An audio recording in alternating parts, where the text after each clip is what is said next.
Goeiedag, good day, fellow South Africans and citizens of the world. And there's one harsh reality that's not just exclusive to South Africa, it's all over the world today, and that is the weaponizing of the word racism. It's pointed like a gun at people who take on the establishment by the politically correct.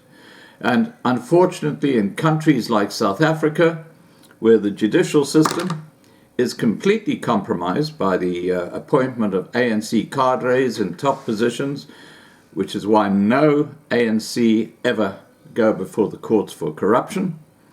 But on a far more severe level, if you look at how the South African Human Rights Commission treat allegations of white hate speech against a black hate speech, there's a chasm, a huge chasm. I'm linking below a document which sets out the best known cases of allegations of hate speech and the results of going before the courts. And you'll see the chasm between people of white skin, how they are treated by the South African Human Rights Commission and other courts in South Africa, and the black skin, how nothing is ever done. Now, we can get an inkling in as to why this is happening. The definition of being racist is basically demeaning or denigrating another group, like a white group or a colored group or whatever it might be.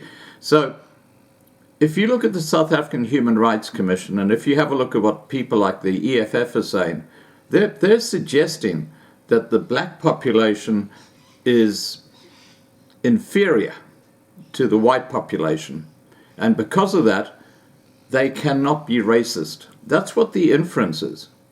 But of course, because the inference is that the white population are apparently superior to the black population, they're fair game, and they can be racist just like that.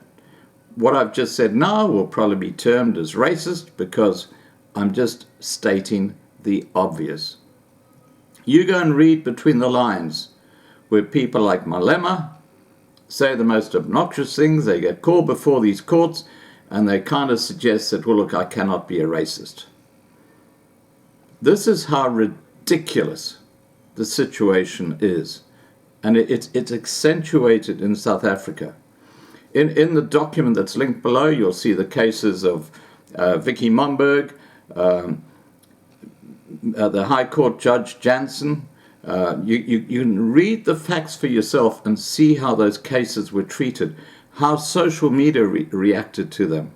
You can see there's a huge conspiracy here aimed at kind of weaponizing the R word, the racist word, to shut people up, to make sure that people do not say what they think because they fear the retribution of social media. If you want to hear about cyberbullying, here is a classic case of cyberbullying, because it's all about this, the skin color. And it's amazing how people rush to the defense of people like Malema, who can say the most terribly hateful things, but if it's a white person who does it, bang, they get hammered. They just get totally screwed over. There is something very, very wrong happening. And as I said, this is not just in South Africa, this is happening all over the world. It's happening in America, it's happening in Europe, it's happening here in Australia. You know, there is clearly a conspiracy to try and drive people who basically speak their minds about how they feel about issues related to the subject into the ground, to shut them up, to shut down freedom of speech, and it's all about weaponizing that R word. All right, guys, look, I'm going to say no more about this, but the document is linked directly below this video. Please download it, read it. You see for yourself how the courts in South Africa have treated one group very differently to another group based on this. Makes you think, what the heck is going on? Alright guys, please remember to subscribe to be kept informed. Ring the bell for the updates. Please like this video, please share this video, and above all, please stay safe.